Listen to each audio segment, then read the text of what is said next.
Okay, so really, really great to have you on, Dave, and just to introduce yourself to the audience, I guess, in terms of who you are and what you do, and what fun you're having now on Cloudy with a Chance of Dyslexia.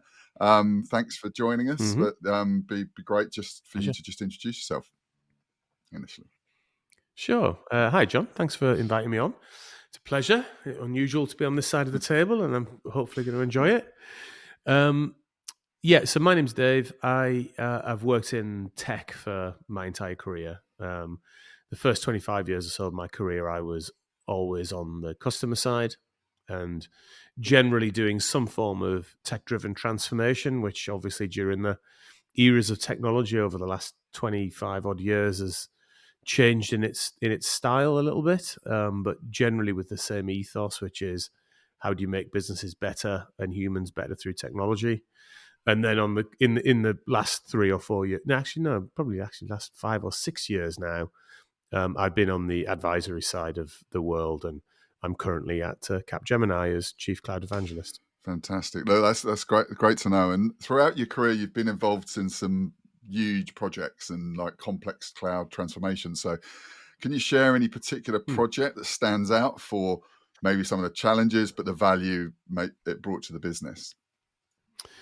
Yeah, the one that was a real linchpin in my career, I think, and the one that I was building up to on the customer side was I initiated and ran the BP Cloud Transformation Program, which ultimately ended up also having workplace transformation and network transformation all pulled into one very significant endeavor called Digital Foundations. And that program ran ultimately for about a 5-year period, something along those lines. And for me personally, it was the one that I felt like I'd been working most of my life towards having the skills and the ability to actually be able to make the case initially for something like a cloud transformation and then ultimately execute on that cloud transformation in some way, shape, or form. It was hugely challenging. It was hugely challenging because at the time that we went into doing that piece of work, it was very, very early days for cloud. We're probably talking 10 or 12 years ago now when we initially started to do that piece of work. I think the iPhone 4 had just come out when I was originally started to think about how to help a large organization go on a transformation journey like that. Wow. The iPhone 4. Yeah. The iPhone 4, those were the days. I still miss the iPhone 4. The upside of it, though, and we can maybe delve into it a little bit more as the questioning goes on, but the general upside of it was predicated on cost saving at the time.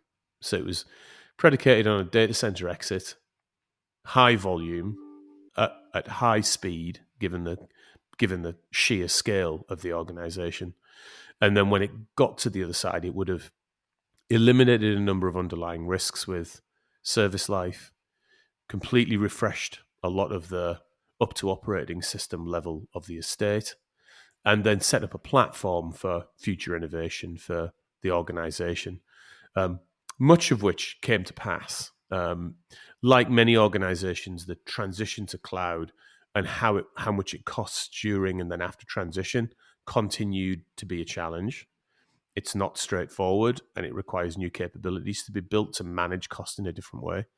But in terms of building a platform for the future, I mean, a few years after that platform was established, we hit things like the pandemic, and that platform provided opportunities for that organization to sail through practically untouched in terms of productivity and its knowledge worker workforce and all of those sorts of things where, we're immediately still productive. Mission accomplished then, Dave. That's great to hear. And then and again, the fact that was the very early days of cloud, and I imagine the challenges of trying to explain that to leadership, at the time must have been an interesting conversation. Oh yeah, getting that across. it was hard. It was indeed hard, and we were. I mean, the organization I was working in then, it's a very engineering culture. It's a very innovative organization, so it's generally open to that conversation. But you still have to go through many cycles of education on not just the technology. To a certain extent, as it always is in technology projects, the technology itself is often the more straightforward bit or the more easily learnable or teachable bit. The more complex bit is the impacts that it has, the risks that it brings along. And in the case of cloud, the changes to things like the financial framework and kind of how the P&L of IT ends up looking as a result of shifting from capital expenditure to OPEX and all the various considerations that needs to go into that. I was very lucky at the time because I had a couple of senior sponsors that very quickly understood the positives of doing something like that and were very supportive as we went through the many months actually of making the argument, refining the argument, making the argument again till a point till we had it to a point where we could actually start to execute. So the leadership style at the time, Dave, when you look at the styles of management, I guess waterfall would have been like, I suppose, part of that process, and was it just developing into changing to a more of an agile approach to business at the time, or was it a transition, or was it still very waterfall in terms of management style, or were you seeing a transition at that stage? Yes. So where were we? Predominantly, we were in a world of waterfall at that point, and that was both in terms of how we were operating as an IT organization, but more challengingly, because the IT organization was pretty receptive to wanting to do things in a new way quite quickly. But more challengingly was that the macro governance of the organization also worked in a waterfall style way. So if you want to try and implement a change program that was highly visible, like this one was, and had a lot of investment attached to it, then that's going to be visible at the top level of the organization, and quite rightly so. So the challenge was, how do you take a change program that has a huge impact and make the case to deliver that in a new style way that doesn't necessarily fit the governance framework of the organization. That was the fundamental challenge, and I articulate that now in a way that, like, he's 30 words about how we need to do that, but actually it took us probably a couple of quarters to even conceptualize that was the problem we had to solve. So we were constantly discovering new things, refining what we thought, moving on another step, taking 2 steps back, refining what we thought. And where we ended up going with it won't surprise probably people to hear, was we ended up with sort of some sort of agile construct at the top of the organization, where within certain gates, for the main governance process, within those gates, we would operate in an agile style way. and that was the beginning, I think, of us really thinking about what leading in an agile way looks and feels like. People get very wrapped up in methodological concerns when it comes to things like agile and waterfall, but actually, like many things in what we'll talk about today, at the heart of all of these things are human beings perspective on things, human beings perspective on leadership, styles of leadership, all of those sorts of things. When you're talking about transformation at that scale and that profound a transformation, you've got to dig into that, and that goes from the individual, so the individual leader's learning journey, all the way through then to how at organizational level that makes change. So on to the question of change. You've held a lot of leadership roles in your career, and with various tech companies. So how does your approach to that strategy? Because I will say, for the people that might listen to this that don't understand what waterfall is and don't understand what agile is, I might even do a little sub-note session, maybe explaining that as well in the podcast. But in terms of how you approach the strategy and innovation to evolve over time, especially in the context of very much cloud and digital transformation, how's that changed for you? Yeah. In terms of the strategy. And I guess that's very much maybe the waterfall style. But what would you say has been how it's evolved and how that transition has happened for you? So I'll tell you a bit of a story that happened. I've told this a couple of times, this story. So if any of your listeners have heard this before, I apologize for repeating myself. But it was the moment of, it was a light bulb moment that you have a handful of times in your career. If you're lucky, you have a moment where you get a realization, either you personally make it or a coach helps you with it or something like that, where you suddenly realize you have to do something in a really very different way, and actually that opens up a whole new universe of thinking and approaches that you perhaps hadn't had before. And mine happened on the program we're talking about. And about a year into the program, my leadership and I were sat in a room. We were working our way through what is not uncommon when you're managing a big portfolio of complex programs. You don't have enough money, you don't have enough time, and you've got far too many requests on what you want to do as a team to actually square the circle of all of that. And we were exploring multiple different ways that we might go about solving some of the logjam problem that we had in the program. And that meeting was getting a little tense. We were surrounded at the time by some, complex politics. We had a lot of people asking questions of the program, all completely valid. And as it does in a situation like that, when you don't have a clear way forward, or at least a clear next step forward, tensions arise within the team. And it's how you manage those tensions and keep everybody facing forward and walking forward, even though you've got a huge amount of uncertainty or difficulty. Anyway, we weren't being productive in this meeting. We weren't finding a way forward, and it was getting difficult. Yeah, so we were having this conversation, and I happened to have my coach in the room, and it was my coach, but also I was we were leveraging my coach right across the team, and he would do one-to-ones with different members of the team. Then he'd sit in and kind of watch us as a group, and it was all about development of the performance of the team.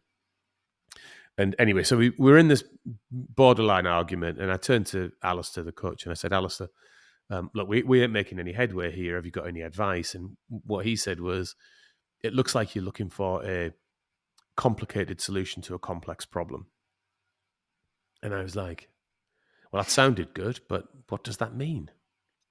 And what he was referring to was an absolutely excellent piece of work called the Cynefin framework, which was kind of invented and then developed by Dave Snowden and various people that he works with. And if you go online, you can find information on it at the Cynefin Co. website. So have a look at that. And it's Cynefin spelt in the Welsh way, which is Cynefin. And the Cynefin framework effectively talks about 4 states of the world, like in a 2x2. So bottom left would be like the world of order, very well understood, very clear, very repeatable. Mm-hmm. So if you do steps 1 through 5, you can repeat steps 1 through 5 and get a pretty consistent answer. And then top right is complicated. And complicated is effectively the world of waterfall. There is a load of known unknowns, and there's a lot of understood risk mitigation for those unknown unknowns. That means that the planning horizon can go out quite far. So you can do a 3-year plan, or you can create a plan to build a building. It's still a very difficult endeavor and can be very, very costly and very disruptive. But actually, humans have done it now for hundreds of years, and we know what we're doing. So therefore, the planning horizon is clear. What happens in that sort of world is people get locked into that direction. It becomes unresponsive to change and unresponsive to changing environments. And then if you switch on to the left-hand side of the 2x2, bottom left would be chaos. So chaos is obviously every minute the situation changes, decisions just have to get made with incomplete information, almost everything is an unknown, but you just have to keep moving forward, and eventually things will clarify. So, like the world going into COVID is a very good example of chaos Yeah. management. And then finally, top left is the world of complexity, and complexity is dealing with a world where there are unknown unknowns, but recognizing that and tailoring your leadership and the way that you respond to those things and respond to market conditions accordingly. So instead of planning for 3 years, you might plan for 6 months or 3 months. You might test something in the market, see how the market responds to it, and then respond to that. So Amazon, for example, when they are releasing new stuff onto their platform, it's fairly well talked about example. Amazon do hundreds of releases a Mhm. day, and that is true. But actually, they don't leave all of those releases out all of the time. So sometimes they put releases out, they test the market response to that release, and then pull it back in and refine it. So Prime, for example, was a series of refined tests that ultimately got to the product that you would recognize as Prime Mhm. right now. But you're dealing with a very difficult way where sometimes you don't know what the answer is going to be. So what Alistair was suggesting when he said you're looking for a complicated solution to a complex problem is that in the program that we had at the time, there was such a high level of unknowns. We were breaking new ground in almost every single direction. And therefore, how do you expect to plan in the way that you would have on a project that you really knew how to do? So we had to then change how we reported. We had to change how we ran those sessions. We had to bring our horizon right in terms of kind of making promises until we then got into a rhythm of how do you lead in this new way. So that to me is like probably one of the more profound kind of moments in my career when I actually lots of things in that conversation then slipped into place in terms of a digital organization versus a legacy organization, and how does a change enabled organization or a very responsive organization versus an unresponsive organization, what are the things that are going on underneath that? And actually, if you use Kinefin as a framing vehicle for that, it's pretty insightful. No, I'll make sure that I include that in the notes down below when we release this. But one of the interesting things that you said was that that level of complexity in management. How do Mm-hmm. you mentally cope with that? And that's really like yourself. How did you like look after your own? This is a bit of an aside, really, but how did you cope with that period? Did you go and meditate, or did you like just have a beer after work? Was that the answer at the time? I was just interested to know. Maybe that was the answer because it was very much a period. But how did you mentally cope with that at the time? Oh, that's a good question. And actually, as I get older, and hopefully more experienced, that you can't always say that that's the case. Older, certainly. I pay much more attention to that, actually, on a personal Yeah. level, and actually become much more mindful of it. I can't say I was the same at the time we were going through this. That I was maybe emerging into that space, but I was still subject to my own anxiety around it. So I I did self medicate a bit through having Yeah. beers with friends and talking things through, and you know Yeah. having a moan and all of those good things. And I wasn't yet there enough to actually recognize what was going on with me at the time. And in hindsight, I can now look back and describe these things to you. But as I was going through them, there was actually much more intuition and some aspects of courage, maybe some aspects of naivety, which I think you also need going into these things, that ultimately get you through it. It probably wasn't the most mentally healthy time in my life, um, but I lent on coaches and talked some of those things through. And now you know now as I am 7 or 8 years later from the end of that process, I deal with these things very differently now, and think much more. What's the right word? I'm much more I'm a sort of much more preemptive and aware of the response that I'm likely to have, whether that's like my kind of underlying uncontrolled psychological response or whether it's like a intentional response, and try to be a bit more measured about those things and also keep some distance from them. Yeah. And actually, at the heart of your question also, I think, was an interesting thing, which is when you're in the world of complicated, and everyone's in the world of complicated, and everybody's following the 3-year plan, or everybody knows that they want to hit X% plus or minus 0.5% by the end of the year. Everyone gets on that track and everyone's in the same swim lane. However, when you're doing something that is constructively disrupting that requires quite a lot of personal courage, because the way you end up reporting it and the way you end up talking about it with people might be so different to what they've only ever experienced as what made them successful before, that they almost immediately start to reject it as an idea because it doesn't feel as professional or whatever it might be. So going into these big change programs now, I think it's not only kind of how do you look after yourself, but it's actually spending the time to help people to understand it. So rather than trying to sell concepts to people, it's actually much more like just helping them to understand different ways of doing things sometimes. So this leads on nicely, really. I've sort of looked at some of the questions that we talked about before, but one of the things probably leads on to how do you see the role of cloud technology in business transformation, and particularly in terms of agility, scalability, and innovation, and I suppose to lean on that as things speed up, and you've mentioned coaching quite a bit, yeah. And I think it's more accessible to people now than ever before, and probably there's more places to find that coaching. And that's probably a side question, but would you say to a young leader coming through, go and get a coach? Would you say that that's a really highly recommended thing to do? From what you've said, it seems like businesses will buy coaching at some phase in leadership growth, but they don't necessarily tell you. Yeah. So it's just quite a big question there, really, because we've talked about cloud. There's a lot in that one. So it's probably a two-part question. Let me take the coaching.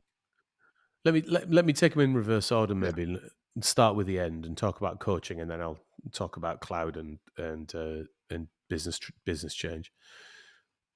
On coaching, I think almost universally yes. So I see the development of yourself personally, and that might what has been said, what gets called sometimes soft skills, which sort of almost demeans it sometimes. Like you've got these hard or technical skills over here, which are about your profession and what you do. Soft skills are actually much more about how you do things, and they're equally important, and sometimes they're more important. And actually, it's much easier to train hard skills than it is soft skills, because a lot of it comes from the sort of person you are, the sort of human that you are. So the more aware you can become about how you build that set of skills in tandem with the sort of the hard skill professional person you want to be, the more effective you will be. It's just as simple as that. And even though we talk about tech all of the time, you talk to anybody sensible in the world of tech or tech change, they will always refer to the human in the middle of the technology. The humans still, just about until we have the rise of the robots in the next 10 years, but at the moment, humans are still at the center of the conversation. They're still the ones that make the decisions. They're still the ones that block things, and they're still the ones that bounce off the surface of things if it doesn't go very well and get injured in whatever way. So coaches, to me, help you build that side of yourself. It helps build your resilience, helps build your understandings of other humans and how organizations, humans come together to create organizations. You forget that sometimes when you're joining organizations, but actually it's just a big network of of like-minded and directed humans. And so therefore within that, you need to be able to operate. So yes, leaders who are coming through who aspire to levels of leadership where they want to change direction or drive direction and have ideas and implement ideas, the how of it is just every bit as important as the what, and like I said, more important in some cases. So yeah, I personally, you might be one of these people that's just a genius that pops out knowing all of this. For me, it's been a journey. Yeah, I'm one of those people. and it continues to be. And yeah, I always thought so, John. I mean, you're thinking, God, this sounds like a lot of wasted time. Just crack on. But yeah, no. The real reason is most of it's learned skill. So you look at a leader who is like really polished and really good at what they do, and you're like, God, they really show up well. Most of that has been taught or communicated to them. A few have it intuitively, but not everybody. So yeah, the more help you can get, I'll take as much help as I can catch on. Even some of the great leaders, you look back at Bill Gates' early videos and when he was first presenting, or anybody who's run a huge organization, they've got so much more polished through the years, haven't they? Just from the guidance they've had, and I think that's they've obviously been coached in terms of that approach and how to speak. And yeah, so sorry, yeah, carry on the other parts of the question that I threw at you. So. Yeah. I think I'm on part 3 of a 9-part question, so I'll get through it. The next bit, I think you were asking about cloud and how cloud can help change businesses and such like, and the impact cloud has on businesses. So I've worked in organizations pre-cloud and post-cloud, and I hold cloud, and one of the reasons I jumped into doing it more fully as a profession as being a very significant change agent in how businesses can operate. It isn't just another, kind of small iteration of technology. It can be profoundly different to do it properly. And the way that I hold it is, there's been really 3 eras of major compute. Started with the mainframe back in the 60s through to sort of the early 80s. And, if you think about what happened with mainframe, organizations structure themselves around their compute. So if you want to get an answer from the computer for a certain thing, you would have to go down, trot down into the basement or something like that, where you would have a huge air-conditioned computer room and people in white coats. And then you would have to work on punch cards to get the computer to operate and then to give you an answer. And the round trip journey on that, might be, I don't know, might be a number of days before you get an answer to that. So it's not what's happening there is you're not really transforming how an organization operates with it. You're speeding certain aspects of it up. You may be doing computation that might have taken whole teams. Now you're doing it with, kind of with one computer operation, but it's still taking a period of time. So organizations go along, centralized compute, work in a certain way, not radically changed. Then you have client-server, and within that, the internet era coming along. And client-server democratized technology. So you would then have computers on desks, computers at home. And what that did to organizations and the software that came along with that, it allowed organizations to then start to join up. The much derided spreadsheet has had a profoundly transformational effect on how organizations work, and that goes all the way through to things like ERP technologies, which allowed organizations to globalize. So along with the internet and client server and associated technologies, the world globalized as a result of that type of compute. Organizations started to make themselves more efficient. They started to use, those awful, I can't think of the awful, thing where you ring up and you get automated telephony responses and all of that kind of stuff. But got laughably dumb in some ways, but still allowed sort of efficiencies to be found and different ways of doing things, and it was an interesting period. And organizations within that period fundamentally changed shape.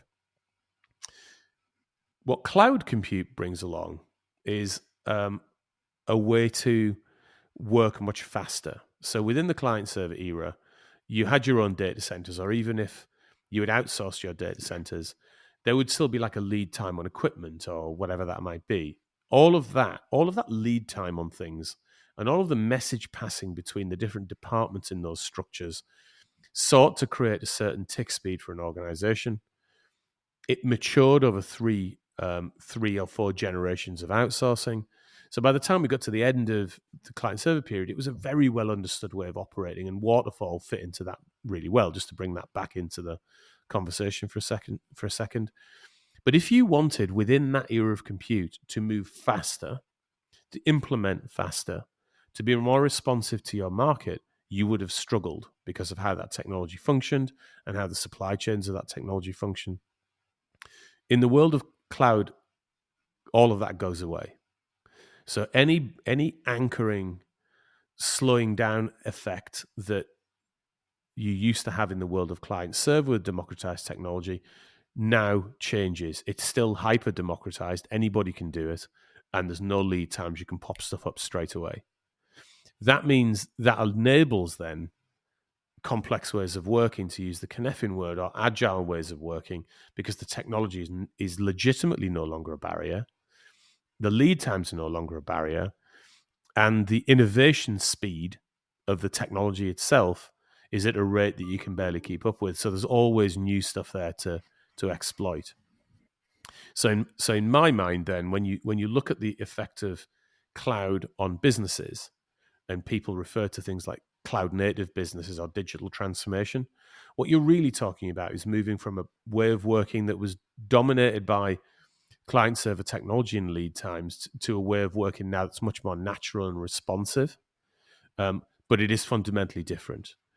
So cloud to me is the harbinger of a third era of compute that's small a agile, is highly responsive, and has got an extremely quickly innovating tech stack. And of course, within that tech stack, we've had things like big data, and we've had data lakes and different ways of thinking about how to harness data in an organization. And now, of course, we're getting into things like large language models and generative AI, which are now creating wholly more immersive and natural ways to access that data. So what's likely to happen is that even though we're sort of like 10 years or so into the cloud era, I think we're going to see the next 5 years of being like deeply more transformative. Yeah, actually, I'm gonna, that's an area that I've spent the last year really looking at, and sort of little bit to an aside question on that is, with those transformations, you see there's quite a few interviews with Bill Gates going on, and like he's talking about his shock in terms of how good it is in terms of OpenAI. Yeah. Where do you see that going in terms of, how would you advise businesses to take a strategic view of that? Now, I know this is a little bit off topic, but if you look at the impact of something, a tool, they are tools, and they are the new machine. The way I look at it is they're the new machine, and people will look back on what we're doing now as almost a cave painting time, in probably 10 years, That's probably true. yeah. So with your strategic sort of mindset and sort of trying to get operational excellence working as well as a cloud evangelist, how would you proceed with having that conversation with clients today, or having more of a coaching conversation with a friend or a customer about how they'd implement something like AI? Because I think you don't have a choice now. I think you have to. You have to build it into your strategy. It's like, it's not a choice anymore. But thoughts on that? So the way a lot of people used to think about strategy is you're almost trying to predict the future and then create like a plan to get to that notion of the future. And in a very well understood, less complex world, for a period of time, that was possible. And just so I don't come off as horrifically naive, at some level, that is also still possible today. You can still set strategy and direction a good period out and head towards it. However, I think the number of moving parts, the amount of pivots and course changes you'll make between now and getting to that North Star are now, in my mind, part of the process. So strategy is an iterative process. You shouldn't be afraid of changing direction or pivoting when something in the environment has changed, and don't be blind to that and push through as if nothing's happened. So strategy making itself, I think, in the modern world is a really different skill than it was even perhaps 10 years ago, certainly 15 years ago. With AI, yes, it's a no-brainer.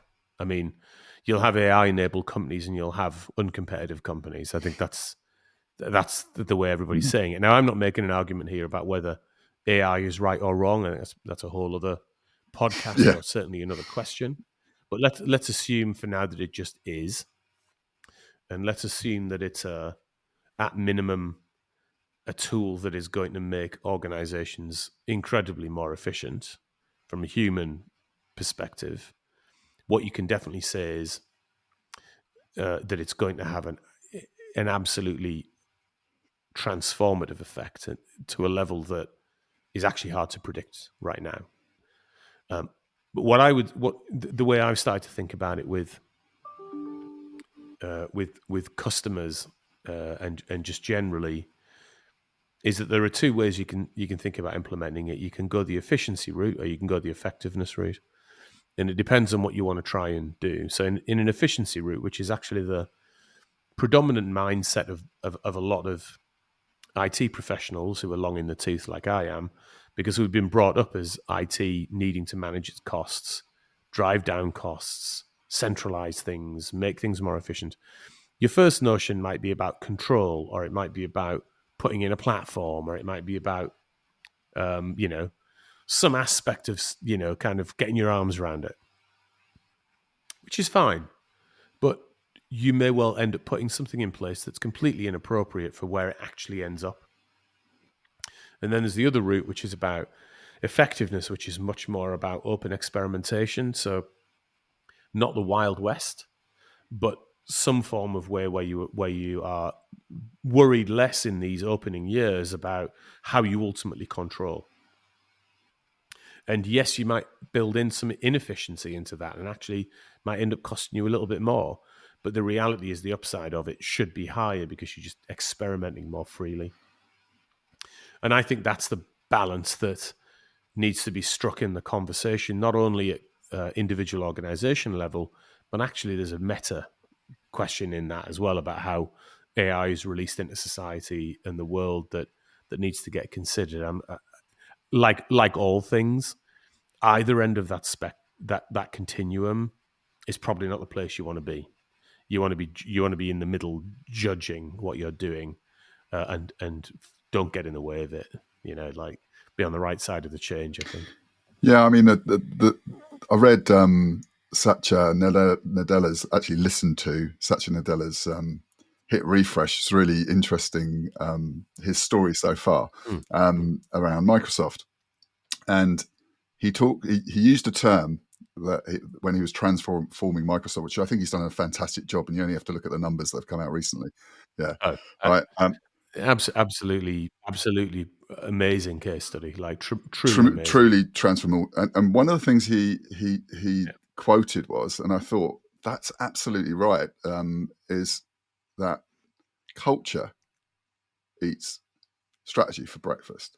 And he took a quote, and I think he's really led that through what he's done to his people within Microsoft, and as a strategy, the culture that they've driven isn't just written on the walls. They do live it, and they ask those questions time and time again. From the type of business that they were, he's had to make that change.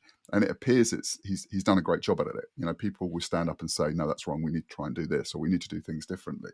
Now, fundamentally, you still need operational excellence, and you need the like you said, Dave, the basics need to be in there. But what he suddenly managed to do with OpenAI so quickly and implement that into, and release it, in Copilot is incredible. You know, it's like, wow, that's art, and you know, art and vision and culture that's driven that. You know, so it's exciting times. And again, another aside, but you know, But he focused on but the point you make there about culture eating strategy for breakfast is very true. You know, it's a phrase that's been around for a good long while now, but actually people still ignore it. they do. And if you don't address fundamentally how an organization thinks and feels about something, you can really forget about fundamentally changing it. You've got to engage with some of the deeper themes of an organization, I think, to really profoundly change it. And that's one of those things that's far easier to say than it is to do. So Dave, I don't know whether you've come across the term hippo culture, but that's the highest paid person in the I'm room. not sure. Walks in, you know, and everybody listens to that person, and you know that's sort of a culture that I've come across in my career, and that balance of people feeling when they have a good leader that they can say anything, you know, and feel comfortable in saying that. I think is what Satcher's managed to do. You know, whether it's still, you know, still going to be nervous around Satcher because he's going to be like such a powerful influence over the business. But I think as long as you ask an intelligent question, he'll give you, you know, he'll give you his answer, and in the right growth mindset way. You know, not a question. You've got to consider that all the time now in terms of, you know, continuous education is probably the most important element, I think, in a business like that. It's like having that mindset. I need to learn something every day here. You know, this is moving fast, and I need to continuously learn. So answers like building I this little think, podcast is great. You know? no, yeah, not just even within a company like Microsoft. I think just the era we're moving into, and certainly that our kids will inhabit, might mean they have hugely diverse careers. So, like, I think it's already evident. I'm a Gen X person, and before me is like boomers and early Gen Xers. You know, and even some people in my age group have had pretty stable careers. You know, they've gone in to do one job and they've kind of trucked along over that period. Some have been very successful, some have been happy and less successful, but you know, they've done almost the same job for their entire career. I just can't imagine that that's the case anymore. And you know, my job has changed fairly wildly. Like, I started out training as a quantity surveyor of all things, Wow. and did construction economics, and then pivoted into IT, and then from going from being customer side in IT and being CIO and transformation leader and that kind of thing, now more into the world of consultancy and advisory, and helping other organizations move along. And then, yeah, as you say, getting to do things like podcasts is an entirely unpredicted thing, even as of about 5 years ago. So, yeah, I think that fleet of footness and always being ready to continue to learn is not a nice to have anymore. It's like you just got to go into your life with that framing. Yeah, and I mean, I think well, one of my favorite books that I've read recently is Atomic Habits. I don't know whether you've come across it, but it's a great little like. I haven't. I am still wading my way through an incredibly long book by J.K. Rowling. You know, she does that thing where she writes as Robert Galbraith and writes like a All detective right, okay. series thing. It's actually a very entertaining series. Sorry, I'm on a tangent No. here, John. But it's a very entertaining series of books. But the new one she's got out, 900 odd pages. Oh my God. I've been in the middle of that book for what feels like months at this point. So I haven't read that book you That's point fine. out, because I'm lost Now in the you running sound like you're gray. having more fun than I am, I think, on that I'm one. not sure. So what advice then would you offer to professionals aspiring to move into leadership roles in the tech industry, particularly? Yeah. Areas like cloud strategy, digital transformation. Should they focus on AI? What you know, just advise to young professionals trying to move or just build their careers and build their knowledge. Is there certain things that you'd say, you know, these are the top 3 things that you really should think about when you're Yeah. moving into an IT role, you know? Yeah. And it's different now. in the world of digital and cloud native than it was previously. So if you look at previous iterations of IT organizations, the way that you moved up is you became more of a manager, less of a technology centric person, and more of a manager. And that could be a manager of people, it could be a manager of suppliers. But it was almost like the more senior you got, the more de-skilled you became in the application of core technology. And that was visible in lots of IT organizations, becoming order-taking organizations, splitting from, not really being embedded in the business, de-skilling the organization by outsourcing so much of it, that kind of thing. So therefore, as an aspirant leader or an aspirant CIO, there was a fairly clear track that you went on through that. What I think has really very much changed since the advent of cloud is that really understanding your technology and really understanding how you apply that to solve for big problems is part of the job now, all the way to the boardroom. And that's a way of thinking in technology that I completely advocate for. That the tech organizations within larger organizations are the digital brain of the organization. Some of them don't act like that, but that's what they should be. That's what the board wants them to be. So it's about have skills, have as many as you can, go as deep as you want in certain areas, but don't only go in one area. Like, really build out your skill set, really understand what's going on. When you're more junior practitioner or engineer, you need to go deep in a particular area, have a thing that everybody knows you for, and be shit hot at it. And then as you start to build out from that, you need to add in other skills like architectural thinking.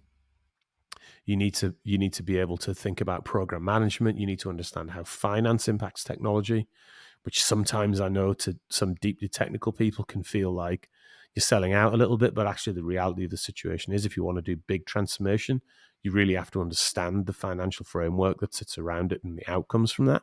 Yeah. And then, as we touched on it in one of the earlier questions, as you're developing that out, you need to be developing out your personal side of things, like what kind of leader do you want to be in a world of supportive leadership? How do you want to show up, and how do you want to help others to be successful? So I would say that going at it from a point of view of, I think a lot of people refer to these things as being T-shaped, which is deep in one area, but then broad enough across a load of other areas. And that's not a bad way to to hold it. It's probably not my preferred model, but it's the one that comes to mind now, is to think about that and be intentional about those things. What it will also take from a personal level is courage.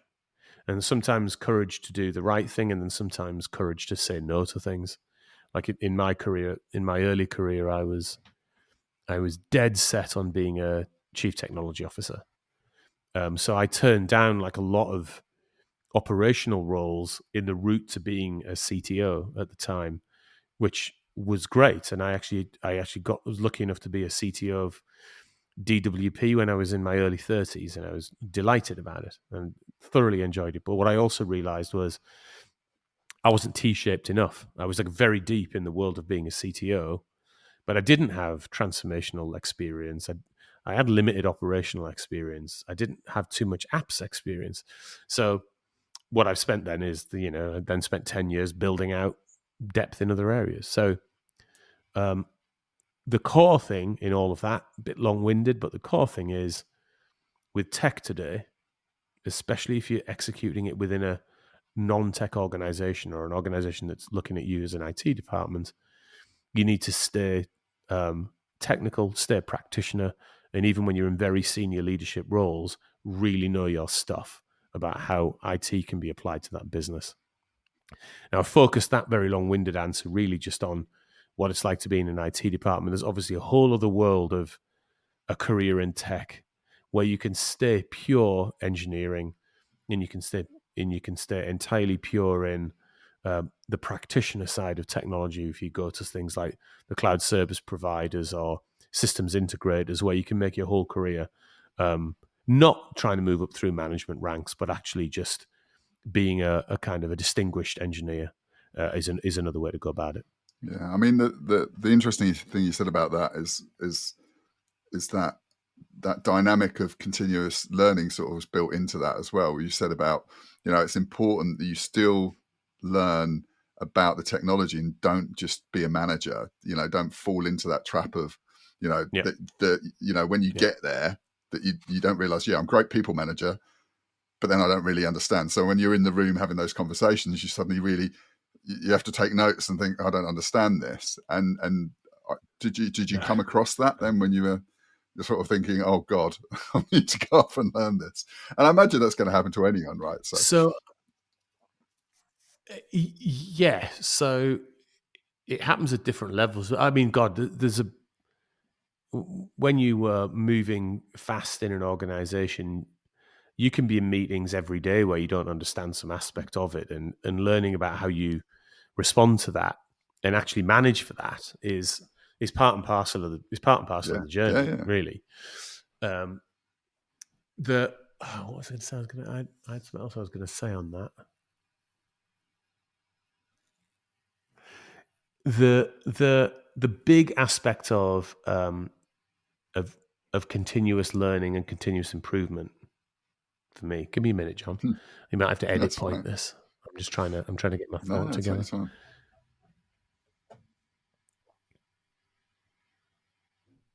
Just remind me of your question. Well, I completely lost my let way me give you on this what you one, wanted because there. I think this probably help frame it. Yeah, but Yeah. say, reflecting on your career journey, how would you think the technologies Mm-hmm. industry's approach is going to evolve? I would say is probably, the real final question in terms of where do you think it's heading? Mm-hmm. Because that's where a leader now, or a young leader coming up, where do I go? What do I do? How do I do it right? The why, what, when, where sort of thought process, and it's really trying to help a young technologist really find a way, to enjoy his career, because like you said, it's like moving so fast.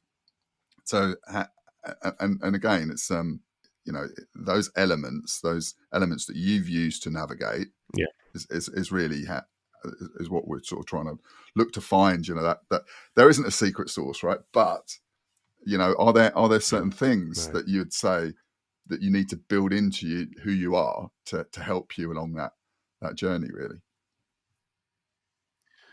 Yes, there is a couple of things. The first is I saw a little, I think, an Instagram clip of Obama talking about not a dissimilar thing. It wasn't exactly the same thing, but it was not a dissimilar thing. And he was reflecting on be the person that gets on with stuff. So instead of being the person that waits around for the big opportunity or the exact right thing, be the person in the room that goes, "Yep, I'll take that. I'll take a run at that," and then go away and then smash it, and then do the same again. Those are the sorts of things that get you noticed. That's going to get you noticed in any type of organization. Is just be the person that can be trusted to get on with stuff, get stuff done, be a self-starter, and be collaborative in doing that. The other thing I would add to that, not that I would ever try and add to any of Obama's wisdom, but maybe as an aside to it, is just keep an eye on a little internal meter of am I adding value here?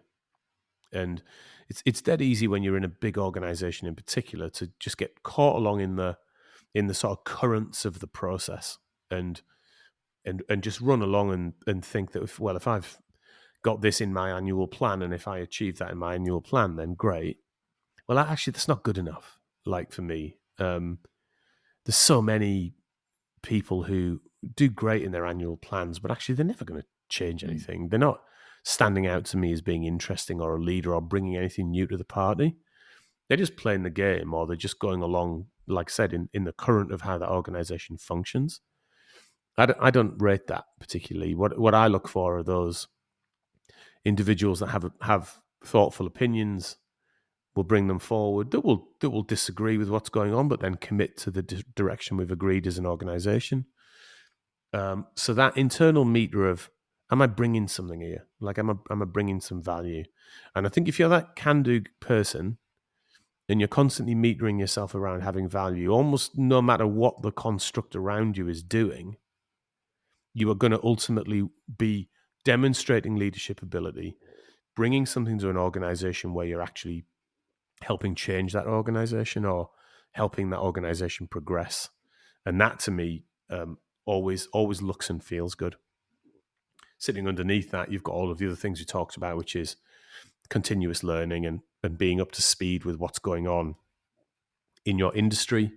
And then if you're in the world of technology, which is obviously a very rapid clip. And then finally, the advice of others and having a real listening from the advice of others. Now, that can be coaches, but it could also be, the person in the organization who irritates you the most might have something there that you could absorb and find useful and make you more effective. So you're not going to call that person out on this session today, Dave? Too many to note in the time available, John. Yeah. Actually, the sub-note of that, I remember, I don't, you probably never watched this, but I read a few books on it in the past. Red Dwarf, when Red Dwarf was trying to select... Oh, yeah, no, I watched Red Dwarf. So when Red Dwarf was trying to select the person that would keep Rimmer alive, or is it Rimmer? Yeah, it was Rimmer. I'm trying to remember which way I went there. Yeah, Rimmer, yeah. He was the horror. He was the Chris Barry. He wanted to keep him alive. He selected the person that annoyed him the most, right? Because he knew that would keep him. It would keep him sane, right? So that's the hologram in the beginning. So because if you think of the person that annoys you the most, is that right? They keep you sane. They're more likely to keep you sane than somebody that's just your friend. Yeah. So it's strange, but that the things that raise you, it also help you raise the bar. I'd say sometimes is that person that's putting the coal on your fire to go, yeah, I need to get that done. I'm gonna.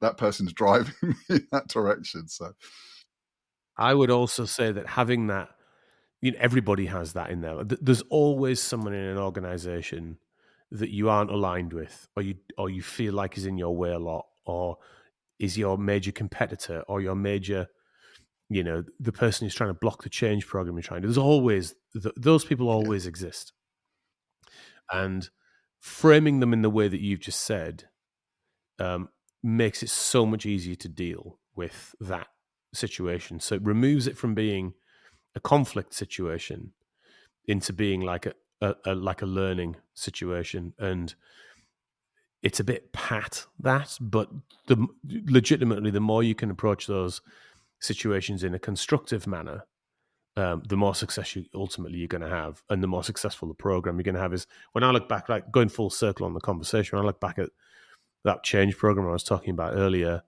and I think about the complexities of the stakeholder management and the some of the aggressors that we had in that situation, I would just deal with that sort of profoundly differently now than I did at the time. Where I was probably a bit obtuse and a little bit dismissive, or I would bog something down in governance or whatever it might be. Actually, there are much more constructive ways to deal with that, and instead of thinking about it subjectively as a conflict situation, thinking about it objectively as a learning situation is far healthier. It also much less stressful. Yeah, I sometimes lean to art to answer that question when I say to the kids about it. I say, look, everybody can go to I don't know, modern art or whatever you like, yeah, and look at a picture and see it completely differently. So the perception, your perception might be completely wrong, and unless you take a step back and have a look at that perception and go, actually, maybe I am wrong, and get other people's opinion and collaborate effectively, and understand where you are. You might be right, but sometimes it is, taking that step back and having a look at that everything that's going on. And I say to the kids, look, you need to do this. You need to take that approach with life. There will be people that you won't ever get on with, but it doesn't mean they won't bring value in a business situation. They may never be your friend, but they could be valuable to the organization. So don't dismiss that out of hand. So Yeah. Look, I think you've been absolutely fantastic guest on the show, so I really do appreciate it. And I know we haven't talked anything about dyslexia. You know, the whole concept wasn't to talk about dyslexia; it was to say that, you know, the nice thing about technology, it's transforming, it's transformative. And so my little mission is that actually people that historically were in the neurodiverse camp, technology is going to transform that enormously in the next, you know, 10 Yeah. to 20 years. And those people that think like Richard Branson, you know, are going to be more valuable in organizations. So that was the chance of the tiny little bit at the end, really. You know, so it's about how that's going to work. You know. I couldn't agree more. I think in a world where frankly, a lot of the thinking is going to end up getting done for us, and things are going to be automated that haven't been automated before in different sorts of ways. Humans that think differently and bring new perspective that are sometimes completely out of left field is actually where a huge amount of value is going to be driven. And actually, if you get very philosophical about it and think about, well, what is the role of the human in an AI driven society? It's often doing new things and thinking about things in a new way. So you're entirely right, John, that there is nothing stopping anybody to contribute into that situation, and the more diverse that gets, the better. Yeah, that's great. Look, I mean, it's been really great fun having you on, and look, this is you know, I'm hoping to have quite a few more of these sessions, and you're always welcome back, Dave, anytime you want, and maybe we'll ask more fun questions next time. But it was, you know, it's to try and share with those young leaders or those young people coming through that, you know, everybody has certain challenges in their career, and you know how you've talked about how you manage that and you think, I think it's going to help a great deal of people, and I'm hoping that people listen to this and learn something, or at least take a snippet out of it, and it can help them with their careers and potentially their way of thinking. So thank you. Thanks, John. Thanks for inviting me on. It's been a real pleasure.